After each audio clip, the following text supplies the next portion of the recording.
Topic बात करेंगे बहुत ही खास है। माइक्रोसॉफ्ट वर्ड का लेआउट टैब के ऊपर बात करेंगे। और अगर आप अभी तक हमारा चैनल सब्सक्राइब नहीं किए हैं, प्लीज सब्सक्राइब कर लीजिए और बेल आइकन को प्रेस करना ना भूलें नए अपडेट्स पाने के लिए। दोस्तों, पहला बात है पेज सेटअप का जो सब टैब है उसके ऊपर पहला आता है मार्जिन। आपको भली बात ही पता होगा, कोई भी पेज हो अगर वहां पे मार्जिन नहीं होता वो पेज अच्छा नहीं दिखता। वो अगर स्पेशली लिखा हुआ पेज हो तो यहाँ पे हम कुछ भी लिखें तो यहाँ पे मार्जिन के ऊपर अगर क्लिक करेंगे तो आप एक पेपर में कितना चारों ओर कितना कितना छोड़ोगे, ये यहाँ पे आपको सारा चीजें दिया गया है।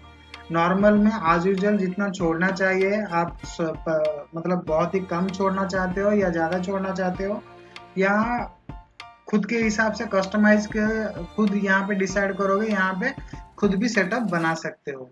तो दोस्तों, ये था आपका मार्जिन के ऊपर। ये आपके ऊपर डिपेंड करता है कि आप कितना मार्जिन छोड़ोगे क्या नहीं। मुझे पूरा अगर नैरो करना है तो हर कोई थोड़ा सा ही यहाँ से छोड़ने के बाद आपका लाइन स्टार्ट हो जाता है, तो इतना अच्छा नहीं होता।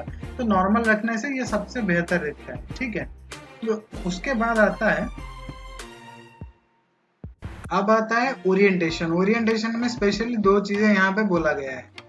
पहला चीज है पोर्ट्रेट, दूसरा चीज है लैंडस्केप। पोर्ट्रेट मतलब आप जिस पेज को अभी दिख रहे हो वो अभी पोर्ट्रेट मोड पे है। इसका मतलब जो है कि आपका हाइट ज्यादा विड्थ कम है।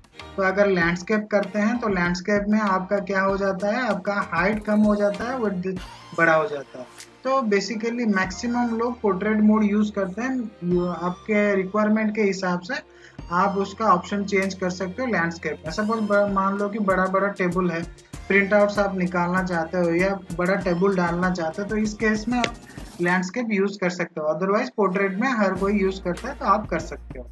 उसके बाद आता है आपका पेपर साइज। पेपर साइज आपका आज यूजुअल यूनिवर्सल आपको पता है कि A4 आप यूज करते हो। अगर आप पेपर साइज A4 नहीं, अगर कुछ अलग पेपर साइज यूज करते हो तो यहाँ पे आप खुद भी चेक कर सकते हो, कोई प्रॉब्लम नहीं होगा। और उसके साथ साथ हिसाब से मार्जिन आप लेआउट भी डाल सकते हो। तो ये गया आपका साइज के ऊपर। उसके बाद आता है कॉलम्स। कॉलम्स में क्या आता है कि 1 2 3 कितने कॉलम्स आप यहाँ पे दिखाना चाहते हो, ठीक है। तो पहला बात है, अगर सपोज मान ली कि मैं यहाँ पे 3 करता हूँ तो यहाँ पे मैं जितने भी लिखा हुआ चीजें हैं उसको 3 कॉलम्स में डिवाइड हो गया। मतलब यहाँ पे 1 स्टार्ट हुआ खत्म हुआ, 2 स्टार्ट हुआ खत्म हुआ, फिर से 3 स्टार्ट हुआ। तो ऐसे ऐसे करके आपका लाइन स्टार्ट होगा यहाँ पे, ठीक है। 3 स्टेज में आपका यहाँ पे लाइन खत्म होगा। 1, उसके बाद 2, उसके बाद 3, ऐसे करके खत्म होगा। फिर से ऐसे करके, ठीक है। तो हर वक्त हम जनरली क्या करते हैं, 1 या 2 यूज करते हैं। अगर आप ज्यादा चाहो तो ज्यादा कर सकते हो, अदरवाइज नहीं करना चाहते तो नहीं कर सकते हो। यहाँ पे बहुत सारे ऑप्शंस हैं तो कोई प्रॉब्लम नहीं है। अगर आपका रिक्वायरमेंट के हिसाब से आप जहाँ करना चाहते हैं तो आप कर सकते हो, कोई प्रॉब्लम नहीं। राइट करने से थोड़ा सा लेफ्ट में रह जाएगा, राइट में मैक्सिमम रहेगा। तो यह ज्यादातर क्या होता है कि बुक पब्लिश के टाइम के आप कोई ग्राफिक्स डालना हो या कुछ इमेज डालना हो तो ऐसे करके आप क्या करते हो, स्पेस मैनेजमेंट कर सकते हो, ठीक है।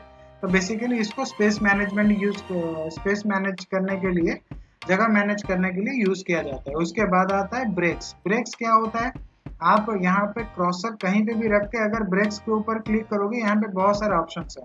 तो ब्रेक यहाँ पे जहाँ पे रखोगे पेज के ऊपर, यहाँ पे अगर क्लिक करोगे, जहाँ पे आप क्रॉसर रखे थे वहां से लेकर सब कुछ आपका नेक्स्ट पेज को चला गया। दैट मीन यहीं से उसको ब्रेक कर दिया, ठीक है। तो उसको कंट्रोल Z करके फिर से वापस ले आते हैं और वहीं पे आप दिख रहे हो आपका क्रॉसर अभी भी है।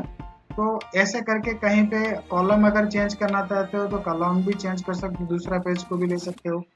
तो यहाँ पे बहुत सारे ऑप्शंस अवेलेबल हैं, आप जैसे चाहो वैसे आपके ऑप्शंस कर सकते हो। आपके रिक्वायरमेंट के हिसाब से आपका पेज ब्रेक कर सकते हो। पेज ब्रेक मतलब जब जहाँ पे आपका क्रॉसर रहेगा वहीं से आप जितने भी कंटेंट हैं उसको नेक्स्ट पेज को शिफ्ट करा सकते हो।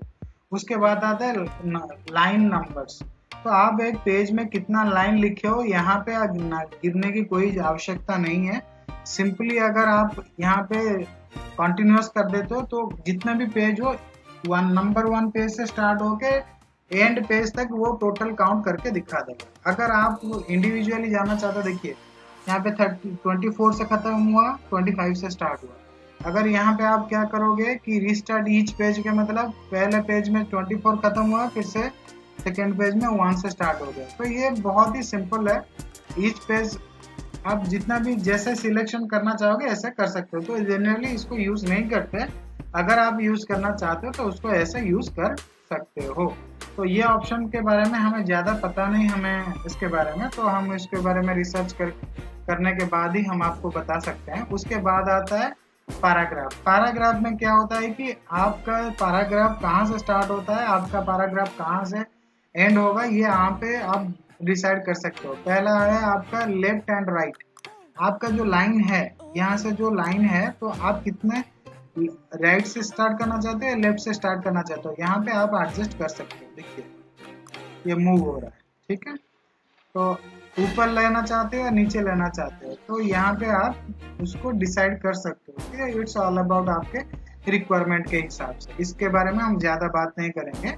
उसके बाद आ जाते हैं आपका अरेंज। अरेंज अभी इनएक्टिव है, क्योंकि कोई भी अगर ऑब्जेक्ट यहाँ पे डालोगे तभी वो एक्टिव होगा। तो लेट्स कोई भी ऑब्जेक्ट हम डाल देते हैं, यहाँ पे सर्कल हम डाल देते हैं। यहाँ पे डालने के बाद अगर यहाँ पे लेआउट को जाएंगे, देखिए एवरेज यहाँ पे एक्टिवेट हो गया। एक्टिवेट होने के बाद यहाँ पे तो सारे हैं, आप डाल सकते हो, यहाँ पे टेक्स्ट बॉक्स डाल सकते हो, जो भी डालना है डाल सकते हो। देखिए इसको सिलेक्ट करेंगे तो इसके अंदर आप लिख सकते हो।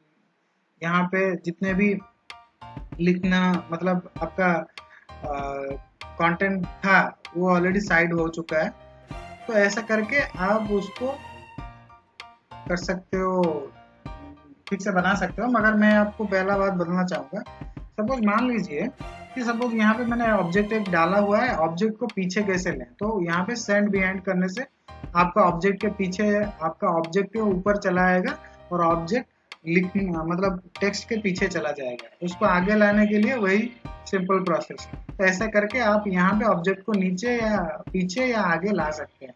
तो ऑब्जेक्ट को अंदर आप कोई भी फोटो भी डाल सकते हो, या आपके ऊपर डिपेंड करता है, ऐसा कोई प्रॉब्लम नहीं होगा। ऑब्जेक्ट को सपोज मान लीजिए यहाँ तो सर्कल है, अगर आप इसको कोई इलिप्स, सपोज इलिप्स कर देते हैं, तो इसको रोटेट करने से आप जैसा चाहो वैसा रोटेट कर सकते हो, कोई प्रॉब्लम नहीं है इसमें। तो ये सब मॉडिफिकेशंस हैं, आप जितना चाहो इतना एक्सपेरिमेंट यहाँ पे कर सकते हो। तो बेसिकली आज आपको माइक्रोसॉफ्ट लेआउट टैब के बारे में सारा इंफॉर्मेशन हमने दिया। अगर आपको इस वीडियो को अच्छा लगा, प्लीज़ आप इसको लाइक कीजिए, शेयर कीजिए दोस्तों के साथ, और आपका प्यार बनाए रखे दोस्तों। और कमेंट बॉक्स में जाके कमेंट कीजिए कि आगे चल के कौन सा वीडियो आप देखना चाहते हैं, सो दैट हम आपके लिए वो वीडियो आपको लेके आ सकें। तो मुझे लगता है मैं सारा इन्फॉर्मेशन दे चुका हूँ इसके बारे में, लेआउट टैब के बारे में। आज के लिए इतना ही दोस्तों, जय हिंद, वंदे मातरम।